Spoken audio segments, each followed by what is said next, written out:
Frères et sœurs, quelle tristesse de ne pas être réunis pour célébrer cette Eucharistie par excellence qu'est la messe de la scène du Seigneur le soir du jeudi saint.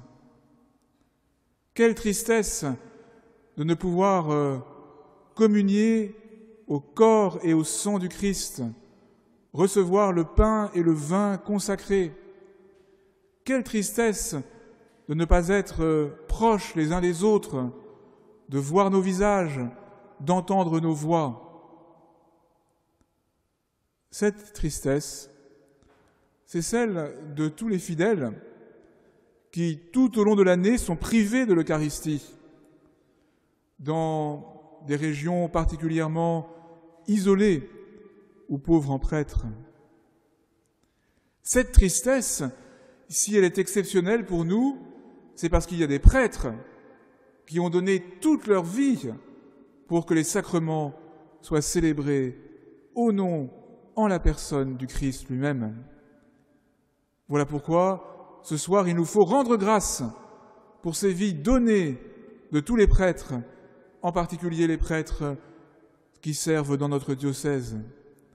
Et nous pouvons rendre grâce aussi pour les futurs prêtres, les séminaristes de notre diocèse.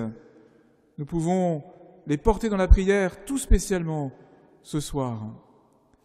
Et nous pouvons prier aussi pour que beaucoup acceptent d'ouvrir leur cœur à l'appel du Seigneur, pour donner toute leur vie au service de l'Évangile et de la célébration des sacrements.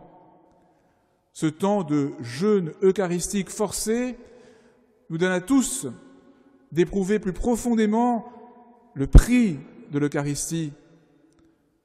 Je demande au Seigneur qu'il soit aussi source de vocations nouvelles dans notre diocèse. C'est une intention de prière que je vous confie tout spécialement, que ce confinement annonce un renouveau spirituel pour que nos contemporains soient davantage ouverts à l'essentiel et annonce aussi un renouveau des vocations en général et dans notre diocèse. Quelle tristesse de ne pas être réunis ce soir, mais en même temps, quelle grâce de penser que dans l'Esprit Saint, nous sommes, non pas virtuellement, mais réellement en communion les uns avec les autres. Chaque Eucharistie, c'est le Christ qui nous donne part à son amour, qui nous donne part à son esprit. Nous avons besoin de la présence sensible du Christ dans le pain et le vin consacrés et dans nos frères et sœurs baptisés, mais le don du Christ va plus loin que ces signes et ces réalités sensibles. Il rejoint l'intime de notre cœur, et c'est de cela que nous faisons l'expérience singulière cette année et ce soir. Quand nous participerons à l'Eucharistie, après le confinement, soyons heureux de retrouver la présence sensible de l'Eucharistie célébrée et de nos frères et sœurs dans la foi. Mais ouvrons aussi davantage notre cœur au don spirituel que nous offre chaque Eucharistie. Ce don spirituel que nous avons à déguster de manière presque chimiquement pure ce soir. Beaucoup m'ont demandé depuis quelques heures, ce n'est pas trop dur de célébrer la messe dans une église vide? J'ai pensé surtout à ceux qui sont seuls chez eux et pour qui c'est si dur de ne pas retrouver une communauté fraternelle et célébrante. J'ai pensé à ceux qui sont dans les maisons de retraite, et certains nous suivent sûrement ce soir, qui se sentent particulièrement isolés.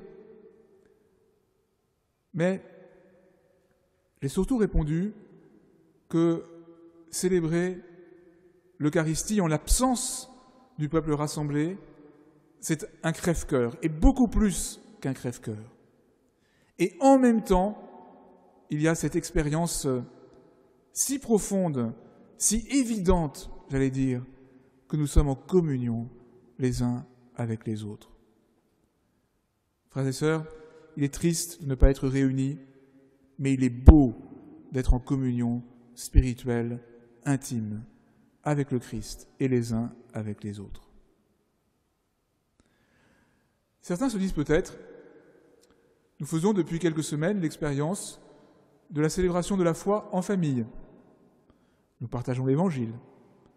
Nous nous retrouvons peut-être pour suivre un office retransmis, mais nous sommes en famille.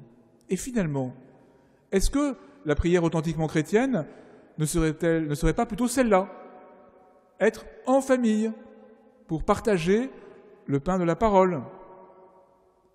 Et aujourd'hui, certains se demandent, est-ce qu'il vaut mieux suivre ensemble une messe retransmise ou est-ce qu'il ne vaudrait pas mieux partager tout simplement la parole en famille? Mes amis, c'est l'un et l'autre auquel nous sommes appelés. C'est l'un et l'autre qui peuvent combler nos cœurs. Il est bon d'être réunis pour célébrer l'Eucharistie. Notre famille, c'est l'Église. Notre fraternité véritable, c'est la communauté des enfants de Dieu. Notre repas de famille, c'est la célébration dominicale de l'Eucharistie, où nous fêtons le Christ ressuscité. Mais cette fête familiale et liturgique est appelée à se prolonger dans la vie familiale et personnelle. Je vous invite là aussi à profiter de ce confinement pour ne pas cantonner votre vie spirituelle à l'Église, mais pour recevoir à l'Église la force et la joie de partager votre foi et votre prière en famille.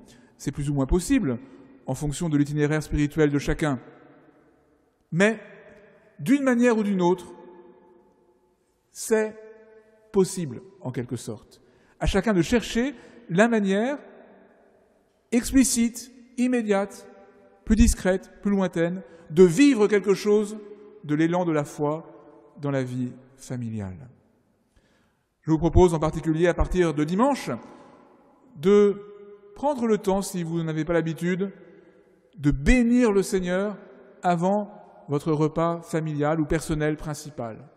En chantant pour louer le Seigneur, c'est la joie de l'Eucharistie, du repas de l'Eucharistie, du dernier repas de Jésus qui est la première Eucharistie, qui se perpétue aussi en chaque repas familial, amical, humain en général.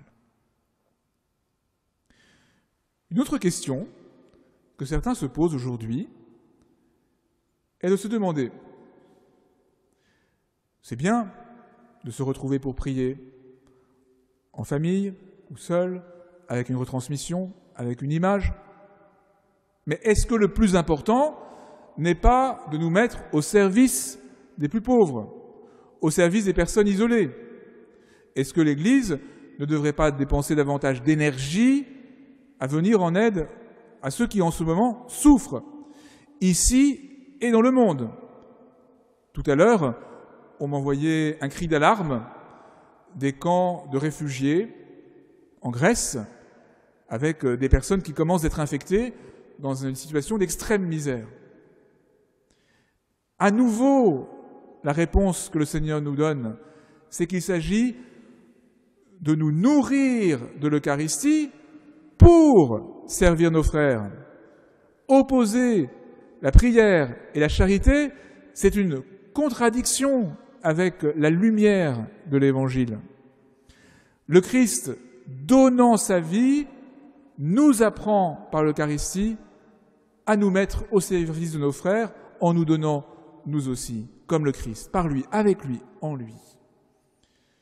Et en ce temps de confinement, il est décisif que tous ensemble, nous nous enracinions davantage dans le Christ et dans la prière, et que nous trouvions de toutes sortes de manières, par de simples appels téléphoniques aux personnes isolées, par des initiatives de toutes sortes, les moyens de servir les plus isolés et les plus pauvres. Je suis émerveillé de la créativité dans ce domaine, même si je ne souhaite pas qu'on mette trop le projecteur sur les initiatives de service et de charité.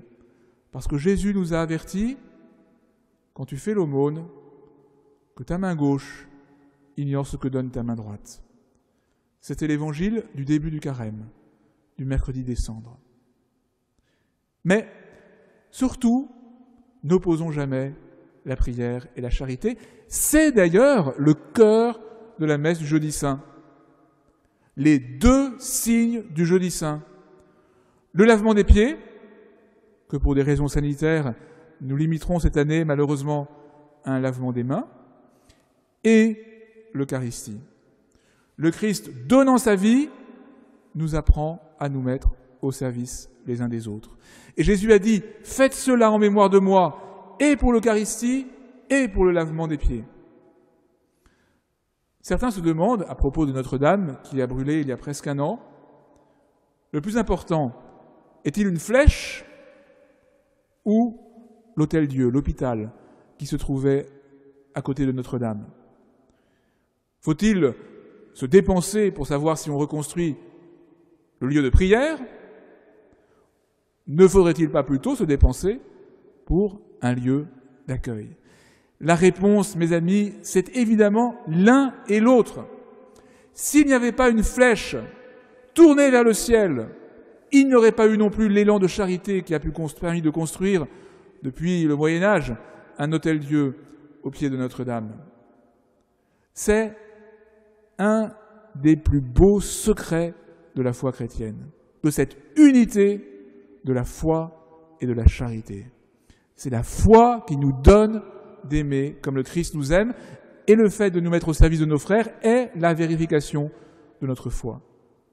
C'est le mystère du jeudi saint, avec le double signe de l'Eucharistie et du lavement des pieds, et c'est le mystère que nous célébrerons demain, du vendredi saint, avec l'axe vertical de la croix qui porte l'axe horizontal de l'amour. Frères et sœurs, il est triste de ne pas être réunis ce soir, mais il est heureux d'être en communion profonde avec le Christ, dans l'esprit, et les uns avec les autres. Il est triste de ne pas être réunis en famille dans nos églises, mais il est heureux d'être accueillant au Christ aussi dans nos maisons. Il est beau de nous nourrir de l'amour du Christ pour progresser par lui, avec lui et en lui sur le chemin du service et de la charité.